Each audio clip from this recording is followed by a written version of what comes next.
Movies are a flat, two-dimensional representation of a three-dimensional world. That third dimension, depth, is lost the moment the image is captured. It is therefore logical to assume that VFX work itself should be done in 2D, just like Photoshop image manipulation, but on a series of sequenced images rather than a single still. This assumption is correct to a certain extent. Many VFX shots are worked on and completed fully within the 2D realm. On any given movie, you can expect a substantial chunk of 2D-only shots. And there's a good reason for this. The 2D workflow is generally simpler and faster, and cheaper, than the 3D workflow, as I will explain. Yet visual effects can, and often must be created in a virtual three-dimensional world. The seemingly depthless footage can in fact be opened inside out.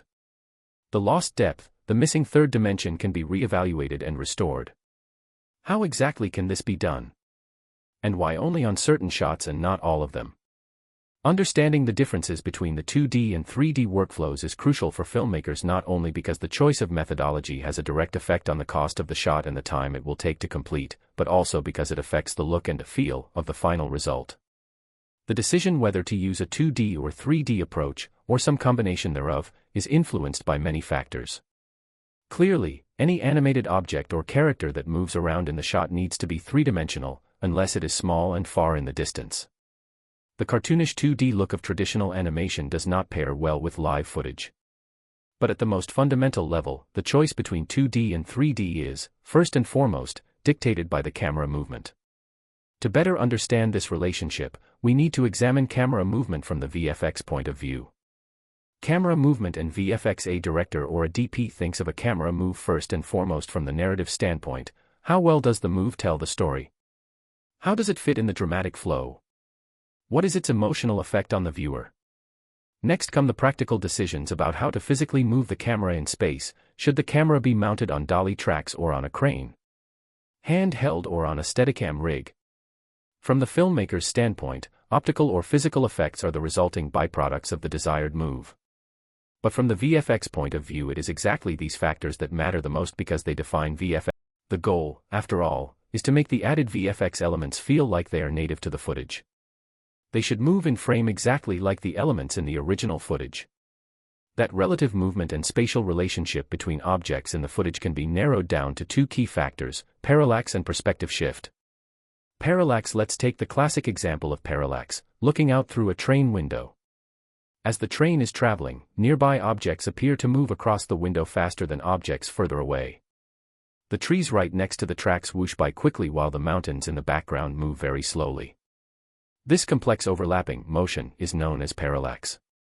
It is so embedded in our perception of movement and depth that we hardly pay attention to it in real life, but the lack of parallax is immediately apparent to even the most uninitiated eye.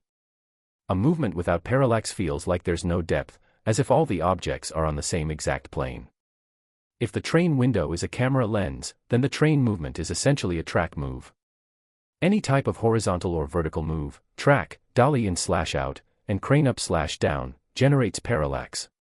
One thing to note here is that the effect of parallax diminishes with distance.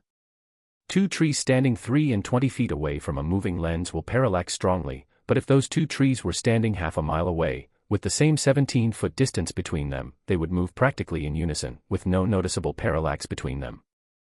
This is a key point for VFX, as will soon become clear. So far we have looked at track, dolly, and crane camera moves. But what about pan and tilt? Do rotational moves also generate parallax? To be precise, only a perfect nodal pan is totally parallax-free. If you rotate the lens around its exact nodal point, objects will not shift in relation to each other, northwest matter how close or far they are. This is because there is zero travel on any axis, only a prefect rotation.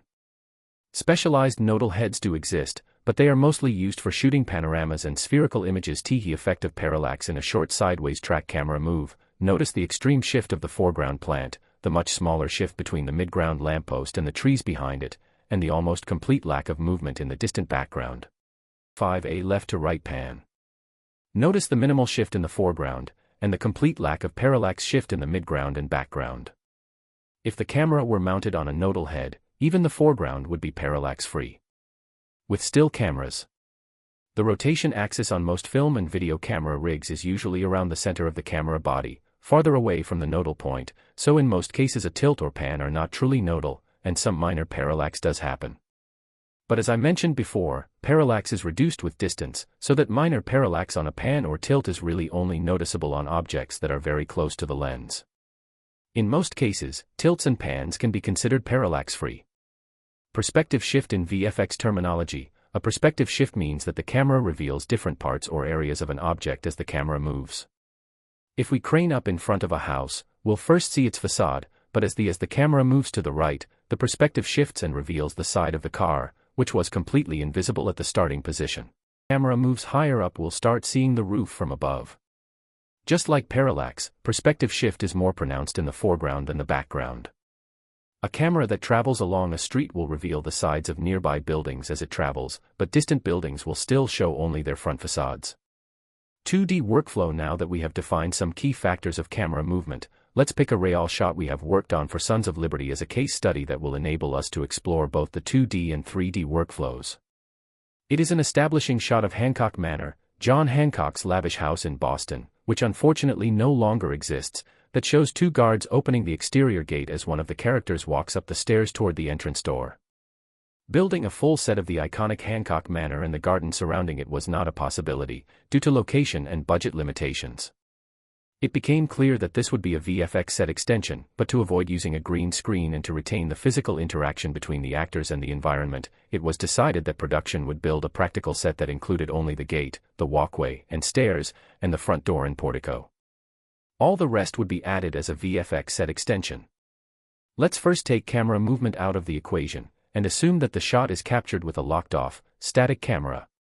In this case, there is absolutely no reason to do anything in 3D, and we can very easily work the shot completely in 2D. We can build the extended set using various photographs that are combined to create the house and its environment. Incidentally, we found a full-scale replica of the house in Ticonderoga, New York, which served as a good source of reference and textures. As long as we make sure that the elements we combine match the foreground set and actors in terms of angle, perspective, and lighting, things should work out well. This background doesn't need to be totally still. We can, for example, introduce some movement in the trees, or some distant flying birds, simply by shooting relevant elements. One of the major advantages of the 2D workflow is that you can use real photographs and footage without having to create everything from scratch. This ensures that the elements that are being added to the original footage already have a photoreal quality built in. After all, nothing looks more photoreal than real photos. The feeling of depth, distance, and dimension in the 2D workflow is achieved in the same way as in traditional painting, by using perspective, size, and color. Objects become smaller with distance, far-away objects have less contrast and saturation and take on a slight bluish tint, and proper perspective is achieved by adhering to plotted converging lines, all tried and tested art techniques that have been honed and perfected through centuries. We can effectively trick the eye into seeing distance and dimension without ever creating a single element in 3D. So the original footage for the Hancock Manor shot, showing the gate, walkway, stairs, and entrance set pieces. Sons of Liberty. Copyright Stephen David Entertainment, History Channel, A+E Studios. Visual effects by Brainstorm Digital. With a locked camera, the entire set extension could be done completely in 2D, without any need to build or render elements in 3D. The missing dimension. The real shot, of course, was not locked off. It had a wide crane-up camera move, starting low and ending up high, a move that adds drive and drama to an otherwise potentially dull establishing shot. Now, let's see how such a move affects our 2D set extension. If we simply slide our background the opposite way to fake that movement, the set and actors will parallax against the background, but there will be no parallax at all within the background itself. Our brain will instinctively interpret the lack of parallax as lack of depth, so the entire background, from the foreground wall to the distant houses and trees, will feel as if it's on the same plane, like one of those sliding theater backdrops in a children's play. To realistically convey depth and motion, every single object in the image, every leaf on every tree, and every blade of grass, needs to move separately, based on its distance from the camera. But how can we do that? If our background is a single photo, it's very clear that we can't simply cut out different parts of the image and move them around to create parallax, because we will reveal that nothingness behind them. However, if our background is made of separate layers of photographic elements, we can possibly move them across each other. But how can we tell how far from the camera an object in the footage really is, and how do we know how much it needs to move in relation to other objects and the actors? Clearly this can't be guesswork. And there is yet another problem: the wide crane-up move does not only generate parallax, it also causes a very noticeable perspective shift. How will our 2D elements withstand perspective shift? The fact that they have no depth, no additional sides or a top, will reveal their cutout nature, the theatrical equivalent of the child going on stage after the show and realizing that the backdrops are just paintings on flat panels. Our 2D solution, which worked so well when the camera was static, is now turning out to be a dead end. It becomes evident that we must switch to a 3D solution, but where do we start? Start and end frames of the crane-up move. Notice the extensive parallax between foreground and midground, as well as the perspective shift in the foreground. Creating the camera, we start with the camera. To accurately represent the correct parallax and perspective shift generated by a camera move, we must first recreate this move with absolute precision. In other words, we need to generate a virtual camera that duplicates exactly not only the position, angle, and movement of the original camera but also its lens type and distortion characteristics. Without the ability to track the camera, visual effects would be truly limited, and the range of possibilities severely diminished. Recreating the camera is the first and most fundamental step in the 3D workflow because it opens up the two-dimensional footage back into a three-dimensional world. Camera tracking, also called match move, see Chapter 5 for detailed explanation of the tracking process, not only provides us with a virtual camera duplicate, but also with a virtual space. It gives us an accurate indication of where objects in the footage actually are, as well as their relative distance from the camera and from other objects in the scene. For instance, in our Hancock Mansion shot, a camera track will give us the relative position of the front gate, the stairs, and the back door.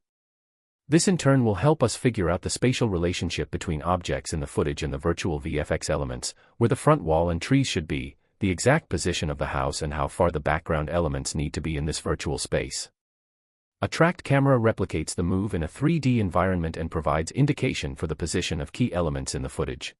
3D workflow: once we have a virtual camera that perfectly mimics the movement of the real one, we simply need to place our CG models where we want them in 3D space to achieve accurate parallax. Working in 3D also solves the problem of perspective shift. Objects are built as truly three-dimensional elements and therefore can be viewed from any angle. Moreover, unlike the photos and footage used in the 2D workflow, 3D elements can be lit from any direction and in any fashion. And of course, animated objects and characters can move and behave in a truly three-dimensional fashion, inside a three-dimensional world. It is virtually impossible to imagine today's visual effects without the ability to track cameras and create and animate three-dimensional environments, objects, and characters that can be seamlessly integrated into live-action footage that was shot with various camera moves. 3D versus 2D: there's no fire without smoke. The 3D workflow is indeed tremendously powerful and flexible, but it comes with a price, literally. Just like in the real world, every 3D object needs to be built and textured, and then the entire scene needs to be lit and rendered. It only takes a good photo to make a tree in 2D, but recreating the complex structure of branches, twigs, and leaves in 3D is a whole different thing. In Chapter 5 we will take a closer look at modeling, texturing, shading, rigging, animating, and rendering, but in a nutshell, the 3D workflow requires more artists per shot, more processing power, and more time than 2D. Building a car from scratch is much harder than taking a photo of one. Achieving a photoreal look with 3D is also a considerable challenge. All the fine detail and lighting nuances that you get for free with photographic material need to be meticulously recreated, because the dreaded synthetic, CGI look is always lurking around the corner. The table that follows shows a quick summary of the pros and cons of 2D and 3D workflows. 2D creation method: lighting, animation, camera, number of artists per shot, photorealism, photographic elements baked in the image, cannot be changed. 2D animation only works with lock-offs, pans/tilts, or on specific areas that can be tracked in 2D. 1 to 2 artists, compositing, matte painting, 3D modeling, texturing, shading. Completely flexible full 3D animation works with any camera move, but requires 3D camera tracking, usually 2 to 5 artists, modeling, texturing, shading/lighting, rigging, animation. compositing, but can be much higher on complex shots. Photoreal quality already exists in the images, but it's harder to match the lighting to the original footage, or integrate elements from various sources from 2D to 3D. Lighting can be matched more accurately to original footage and is coherent for all the elements, but photoreal quality depends on adding a lot of modeling and texturing detail. 41 2D rendering. Main advantages, main disadvantages: faster, less complex, cheaper. Photographic material has photoreal qualities built in, limited in terms of camera movement, object animation, and lighting. Elements need to be created per shot unless shots are very similar in terms of camera angle, hard to match lighting to footage and achieve a coherent look. 3D slower, no limitation in terms of camera movement, object animation, and lighting. Elements can be reused in different shots, easy to achieve proper parallax and perspective shift, easier to match lighting to footage and achieve coherent look. Much more complex and expensive, requires more artists, harder to create photoreal quality. Rendering 3D scenes can very time consuming, as this table shows. There is a huge advantage in the flexible and virtually unlimited 3D workflow, but the 2D solution offers a more modest and less resource-intensive solution. Now, wouldn't it be great if we could reap the benefits of both workflows? Enters the 2.5D solution. 2.5D, the hybrid solution. Let's revisit our example shot. We have already concluded that because of the camera movement it cannot be done in 2D, so we must construct it in 3D. If we want to mimic reality as close as possible, we need to create every tree leaf and every blade of grass as separate 3D entities. When you think of the lawn extending around and behind the house or the trees in the far background, it is obvious that there is no way this can be done. Such a scene, with billions of objects, is totally impractical to model and render. It is also a gigantic overkill. We cannot really see that much detail in the distance anyway. In fact, even creating separate trees in the distance is an overkill. As I've mentioned earlier, there would hardly be any noticeable parallax and perspective shift between those trees because of their relative distance from the camera. So is there really a need to build the entire scene in 3D? What if there was a way to use the 2D workflow within a 3D scene? Such a technique is called 2.5D, or camera projection. Of course, there's no such thing as 2.5D, but this moniker appropriately describes this technique, essentially a compromise between 2D and 3D, a smart and efficient way to get the best of each workflow. The idea is simple: the elements are created in 2D but are separated into several layers according to distance. Then each layer is projected on a flat card, or a very simple model, that is placed in three-dimensional space, at the correct distance from the camera. When the scene is rendered through the virtual camera, there will be accurate parallax between the different layers since they are in fact placed at different distances from the lens. 2T. His example of a matte painting in progress shows how different elements added to the footage are projected on separate cards. Notice that the cards are not yet arranged in the correct order. The debris element should be just in front of the plane, and the electricity pole should go in the back.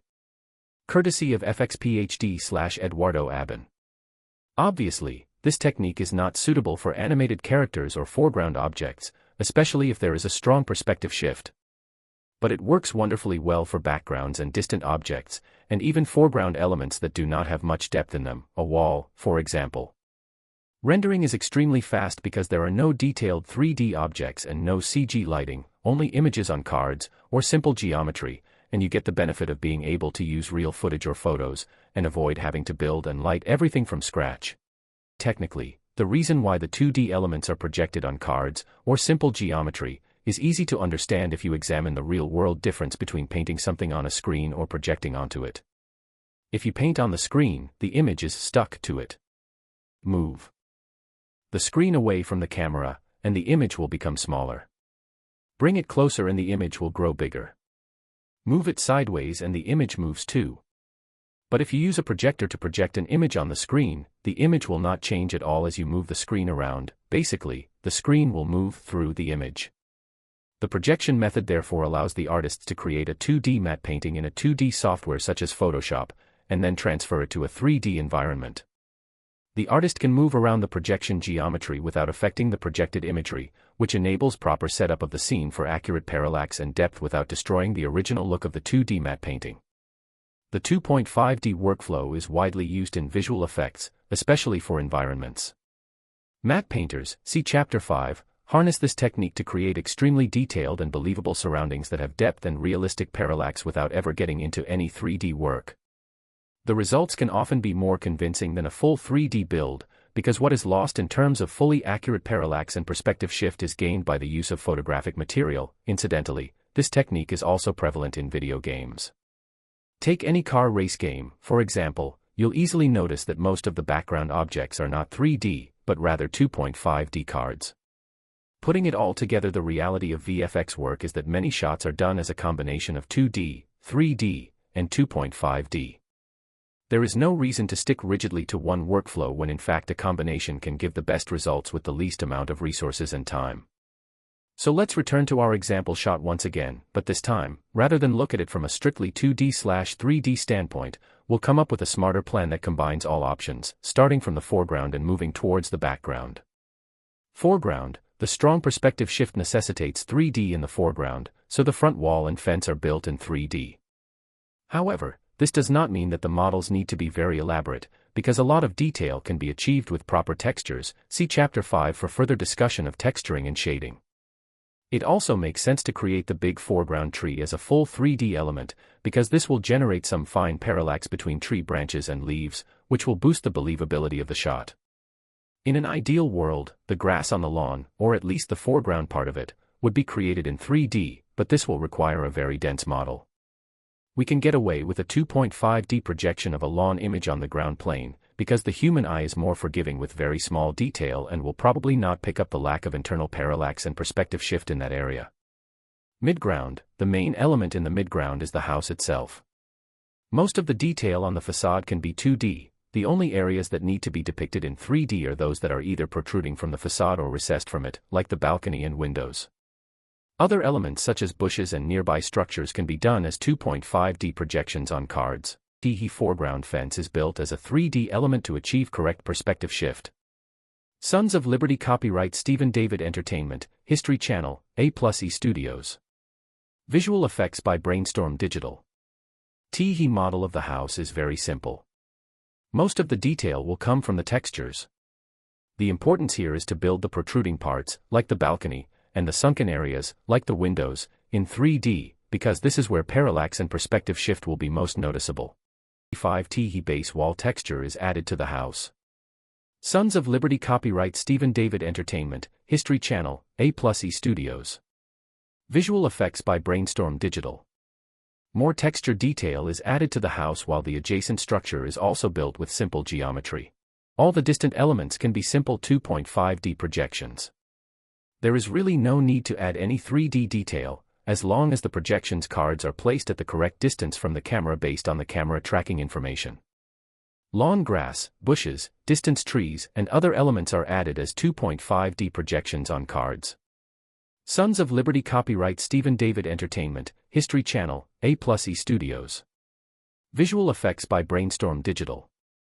Finally, the large foreground tree is added as a full 3D model.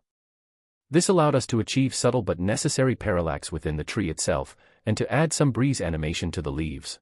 Analysis of a specific shot and the plan that ensues are typical procedures within the VFX workflow. They are absolutely necessary in order to ensure proper usage of resources, time, and money. In an ideal world, doing everything in 3D could be great, assuming all the 3D work, from modeling to lighting, is top-notch, of course. But in the realities of filmmaking, a pragmatic approach that takes into consideration practical limitations often leads to better end results.